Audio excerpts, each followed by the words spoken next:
I'm going to show you how to disable pop-ups in Google Chrome. Let's jump right into it. So first, let's say you want to allow pop-ups for just one website. Here's how to do that. Open Google Chrome and head over to the website you want to allow pop-ups on. Let's use Yahoo as an example. Look at this icon on the left side of the address bar. Click it. Here you can see Option Site Setting. Click on it. Scroll down to Pop-ups and Redirects. Click the drop-down and choose Block. That's it. Pop-ups are now blocked to that website only. Now if you want to disable the pop-up blocker for every website, here's how.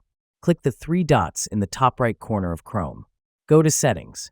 On the left sidebar, click Privacy and Security. Then click on Site Settings. Scroll all the way down and select Pop-ups and Redirects. Now choose the option to don't allow sites to send pop-ups and use redirects. Done. You've now disabled the pop-up blocker for all websites in Chrome. And that's how you can quickly disable the pop-up blocker in Google Chrome, whether for a single site or across the board.